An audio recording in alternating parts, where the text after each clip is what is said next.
Bonjour à tous, ceux qui regardent les vidéos, les makers, les sculpteurs, les passionnés.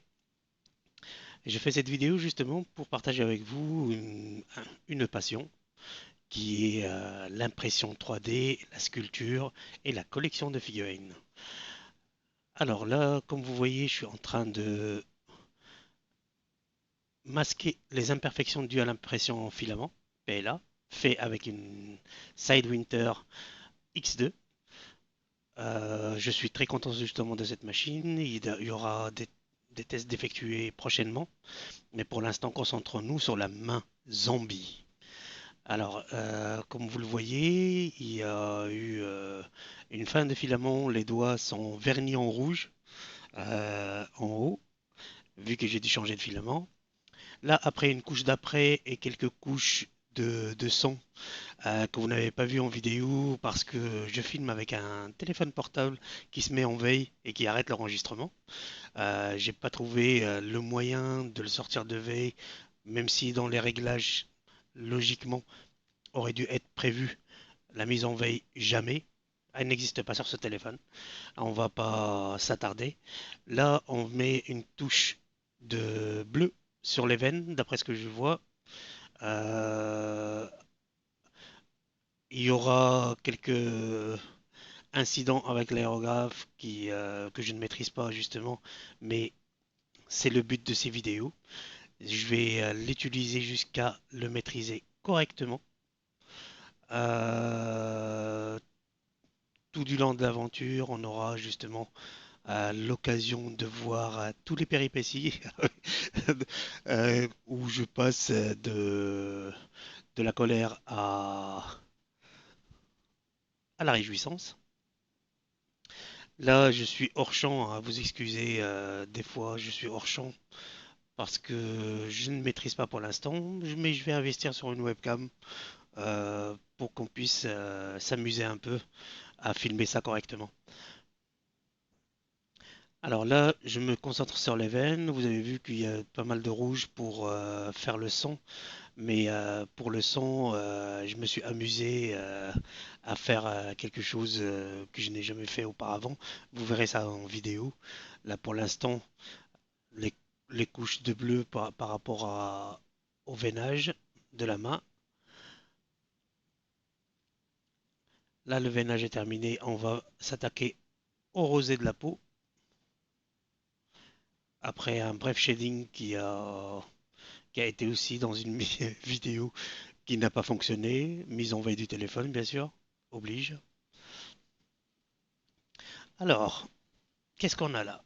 Il y a eu quelques jaunes de fée sur la figurine pour rappeler un peu le rosé puis le jaune de la peau, mais par la suite, ça va être tout en transparence dans le gris et le vert de la peau qui va faire que c'est une main zombie. Alors, la base va être faite hors caméra, toujours à cause du téléphone, mais vous verrez, je me suis bien amusé avec cette main. C'est ma première main zombie, premier zombie, on va dire tout court, que je peins. J'étais assez content, même si c'est perfectible, mais j'étais assez content du résultat. Euh, Là, je suis en train de mettre le rosé sur la main. Justement, ça va être plus une main rose que zombie.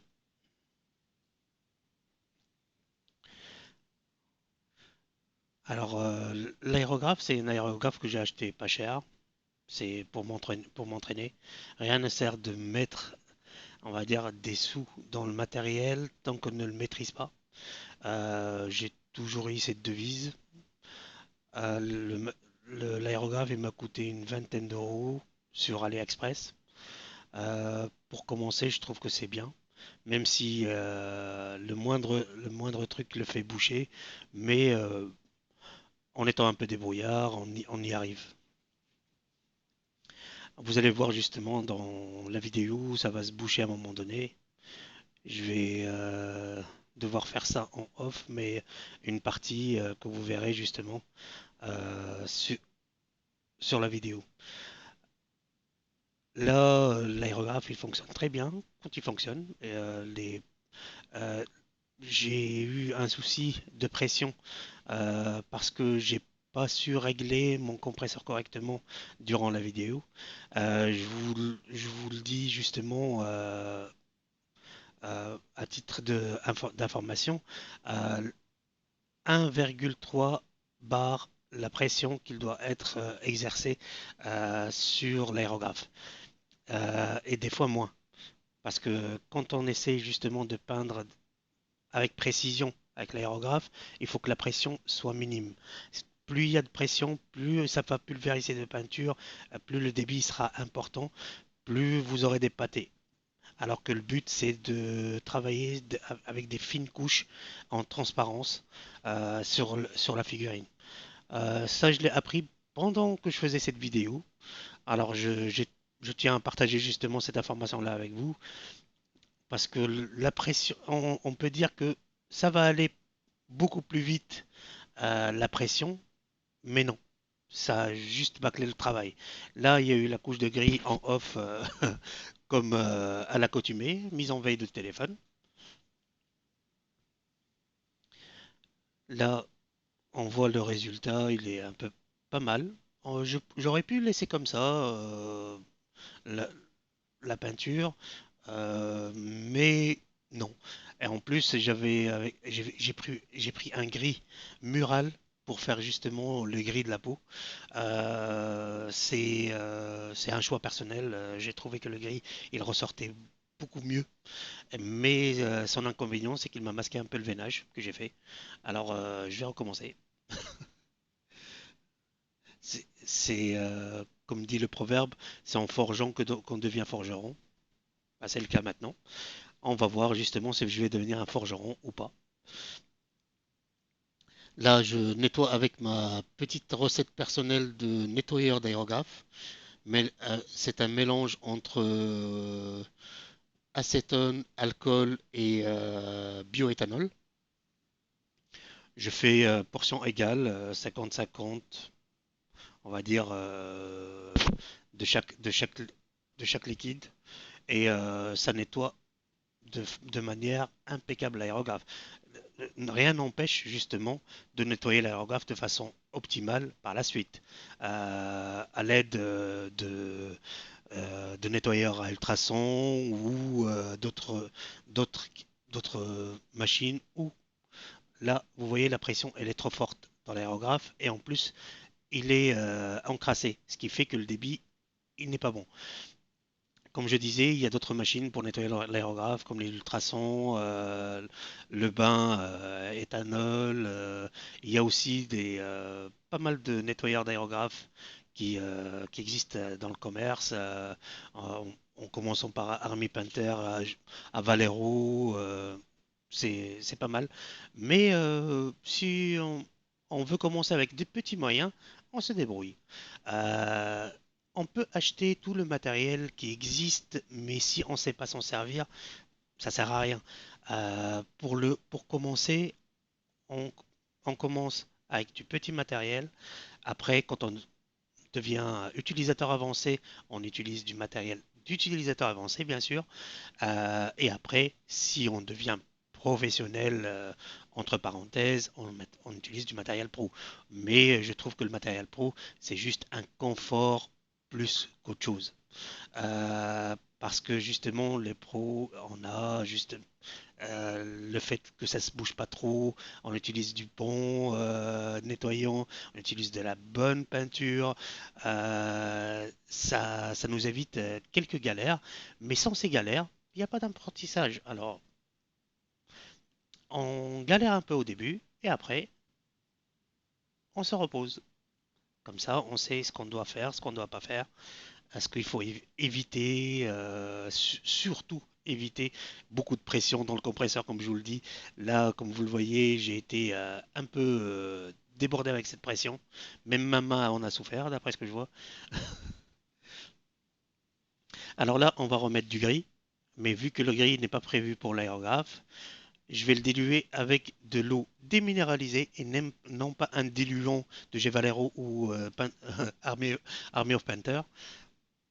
C'est l'eau déminéralisée évite le calcaire dans l'aérographe et ça dilue très bien la peinture. Il faut bien sûr, quand on dilue sa peinture, qu'elle soit un peu laiteuse. Si elle n'a pas une propriété laiteuse, elle va être soit trop liquide, soit trop épaisse, ce qui fait que vous n'aurez pas le résultat souhaité avec une peinture trop liquide. Et inversement, quand on a une peinture trop épaisse, ça bouche l'aérographe. Comme je vous ai dit, tout ça, je l'ai appris dans cette vidéo que j'ai fait pour, pour le partage. Alors, je partage. Là, on va remettre en transparence justement la couche de gris, tout en laissant le shading fait avec le noir et le veinage bleuté. Après, on fera justement une touche de gris. Et vous avez vu que la base, elle est un peu avancée dû à la veille du téléphone toujours. Je croyais que j'enregistrais la vidéo, mais en fait, j'enregistrais rien du tout. Le téléphone a été éteint. Là, j'en profite que j'ai du gris pour faire un peu les pierres du, de la base.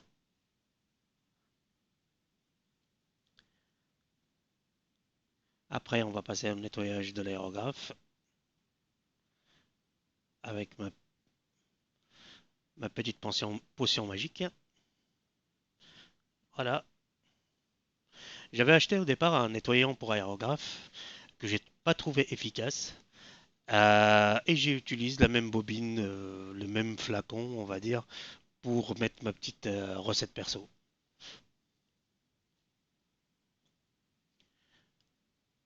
Alors, voyons voir. Bien sûr, quand vous nettoyez un aérographe, nettoyez-le dans le petit bol prévu pour ça, justement, ce que vous voyez là. Parce que les émanations d'alcool, de bioéthanol et d'acétone, c'est pas bon pour le cerveau. Moi, dans certaines scènes, je le fais pas. Mais ça n'engage que moi. C'est moi qui prends la responsabilité. Vous n'essayez pas de faire comme moi. C'est quelque chose qu'il faut éviter si vous tenez justement à- à garder les idées claires pour le reste de la peinture.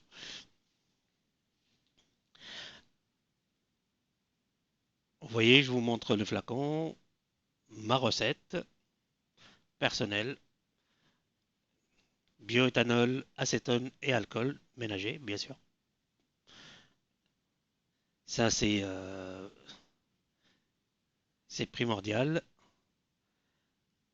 pour débuter et non pas justement acheter à chaque fois du matériel qui coûte cher, l'utiliser n'importe comment et après se retrouver de dire bah ça marche pas, c'est la faute au matériel. Non, c'est parce qu'on n'a pas appris dès le départ à se, à se débrouiller sans qu'après en l'ayant on se rend compte qu'il est vraiment efficace. Alors là justement vous voyez ma figurine de test pour la couleur de peau foncée, claire et Arnold Schwarzenegger, bien sûr.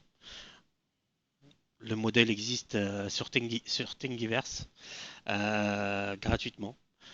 Je l'ai téléchargé, c'est devenu ma figurine de test de peinture. À chaque fois, elle est un peu cassée de partout, mais je teste la peinture dessus. Là, justement, on passe à la couleur verte, avec des petites couches de vert, pardon, des petites pulvérisations pour que ça soit en transparence. Vous voyez, ça commence déjà à transparaître, à apparaître, pardon. Oula. Faut que j'arrête l'acétone, hein. Voyons voir. Là, justement, j'ai combiné deux couleurs, le vert olive et le vert clair, que je vous ai montré au début, avant de commencer à peindre.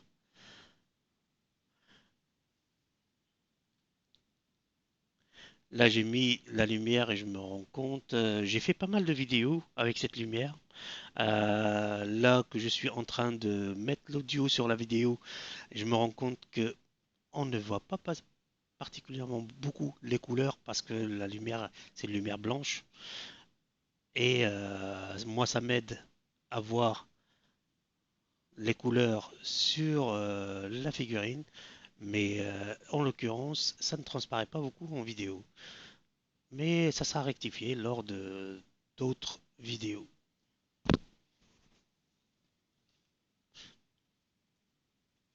Là, comme vous voyez, je suis tombé à court de peinture. Voilà, j'ai fini la pulvérisation de la couleur. Là, on va mettre une autre couleur, apparemment.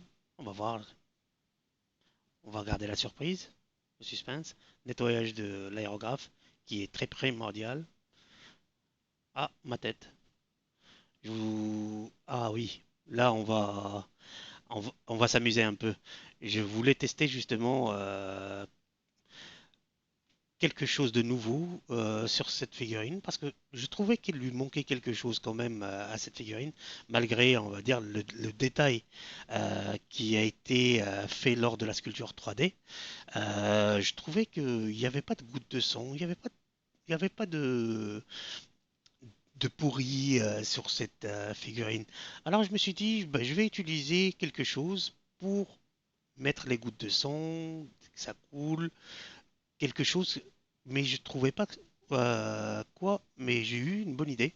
Bah, l'époxy que j'utilise pour coller les figurines, l'époxy elle est transparente, en lui ajoutant de la couleur, elle va garder la couleur et se solidifier comme une glu sur les blessures qu'on va traiter. Le tout, il fallait trouver une couleur sang assez, on va dire, assez foncée parce que justement, on a mis une couleur verte sur la peau. Ça veut dire que le sang non coagulé, il a dû vivre, il a dû noircir, il n'est plus aussi rouge. Parce que là, quand on voit les blessures, on se dit bah c'est des blessures qui sont récentes, alors que la couleur de la peau dit que c'est ancien. C'est, il y aura un contraste là-dessus qui ne serait pas bon. Alors j'ai décidé justement de faire le mélange entre le noir et le rouge avec l'époxy. Comme ça, on va voir ce que ça donne. Et en toute transparence, je ne savais pas quel résultat allait transparaître, allait apparaître, pardon, ou allait être justement cette petite expérience. Mais ça, ça a le mérite d'être une expérience. Moi, quand je fais de la peinture de figurines, je m'amuse. Je cherche pas à dire bah, je connais telle technique ou telle technique. Non, je teste des trucs. Si ça marche, bah, c'est parfait. Si ça marche pas, on recommence. L'époxy, elle est enlevable facilement.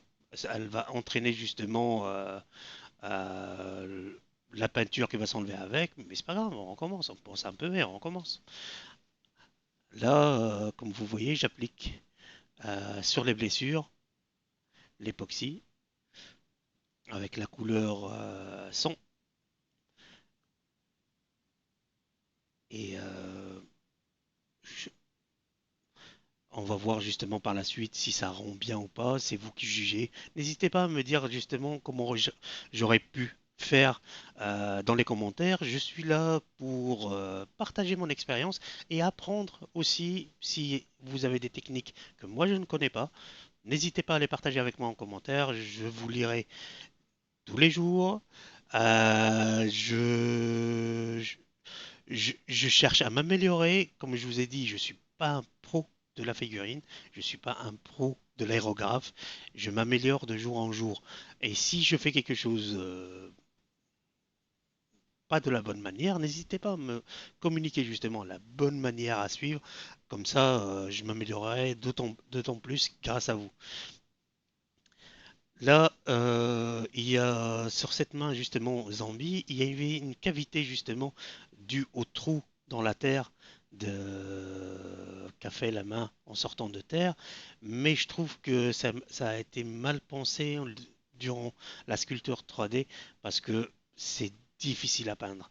Franchement, les gens quand ils font la sculpture, et d'ailleurs je les félicite, ne pensent pas justement à l'impression 3D. Parce que ils font ça comme ça vient, c'est parfait.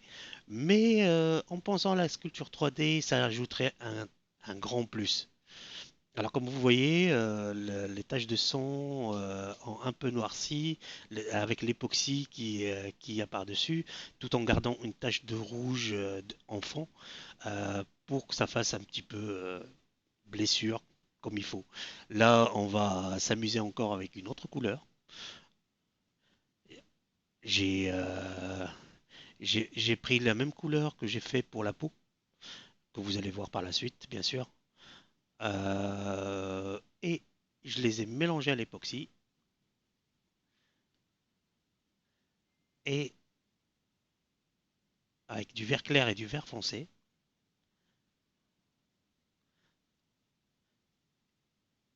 avec un petit peu de jaune, qui y aura par la suite, bien sûr. Pas maintenant.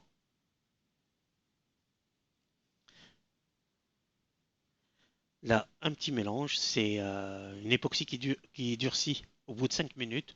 On trouve ça facilement chez les magasins de bricolage ou sur Amazon. N'hésitez pas, si vous voulez les liens des matériels que j'utilise, à me demander dans les commentaires si vous voulez ces liens. Sinon, j'en mettrai pas. S'il n'y a pas de demande, j'en mettrai pas. Tant qu'il n'y a pas de demande, j'en mettrai pas, je vois pas l'utilité.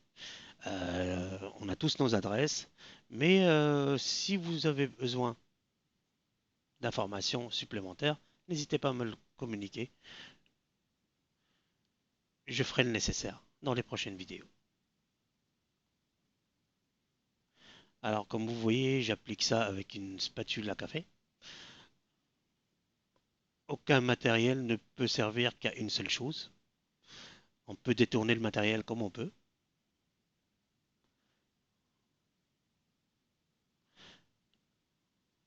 Je vais par petites touches pour ne pas non plus gâcher ce qu'on a fait au départ ou cacher ce qu'on a fait au départ. J'essaye de faire des petites coulées en partant du bas vers le haut. Le bas, bien entendu, il y aura la plus grosse partie et vers le haut, la, la petite partie. Puis après, on va rectifier tout ça, les proportions par la suite. Mais faire des coulées, ça s'avère très, très difficile à l'époxy. Il faut carrément attendre qu'elle commence à sécher pour pouvoir faire des coulées correctes. C'est ce qui va arriver là justement par la suite.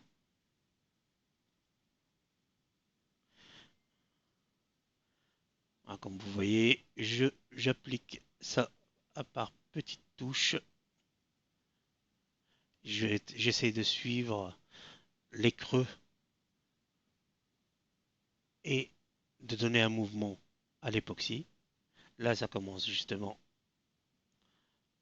à, à se solidifier. Comme vous voyez, les coulées sont beaucoup plus nettes quand ça commence à se solidifier.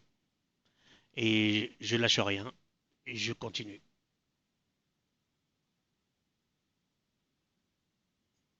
jusqu'à solidification totale de la pâte.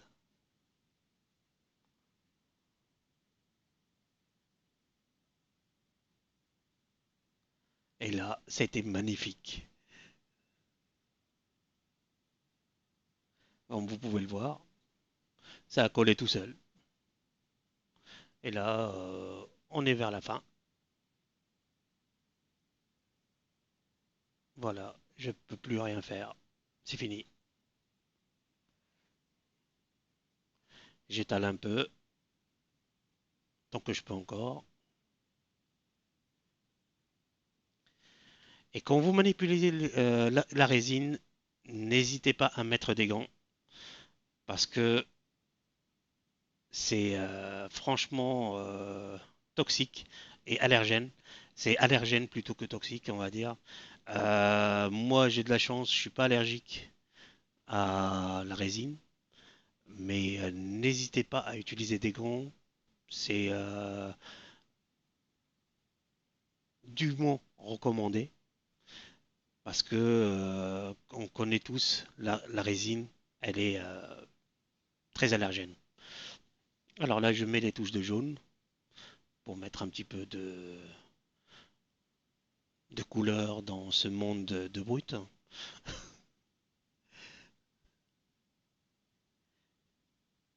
Et le jaune, dire, ça peut venir de la graisse, de la main qui a un peu pourri. Normalement, la couleur de la graisse, elle est un peu blanche jaunâtre. Mais là, j'ai mis un peu de jaune vif pour dire que ça a pourri un peu. Et pas un pinceau, bien sûr, toujours à la spatule. Sinon, le trait il sera trop net. Là, c'est des gouttes qui, c'est comme des gouttes qui sont sur la glu verte.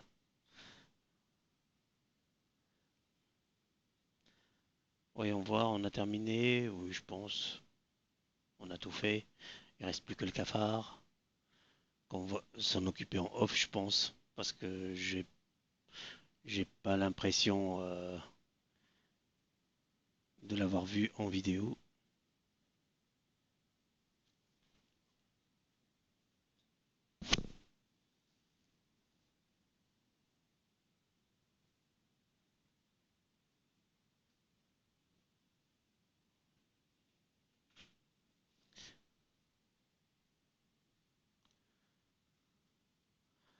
Alors, quelques petites touches avec un stylo pour bien, mais que ça fasse bien la coulée que je voulais.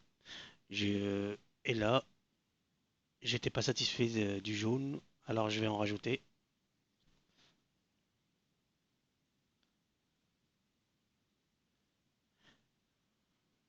Il en manquait, je trouvais, dans certains endroits, dans le haut, on va dire le côté de la main, sur le bas. Comme vous voyez, c'est toujours des petites touches qui fait comme des gouttelettes sur la résine.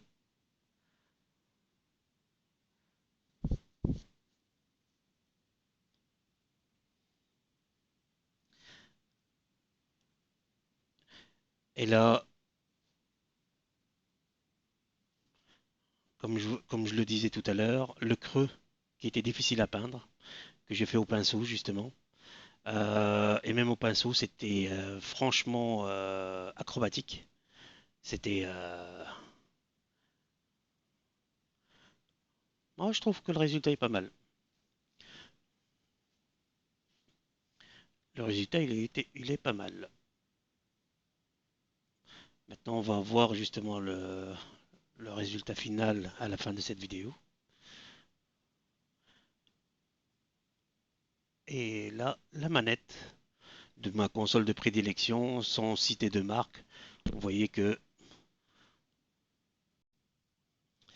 je vous souhaite une très bonne journée et amusez-vous bien. Imprimez, créez, c'est tout ce que je vous souhaite. À très bientôt. Au revoir.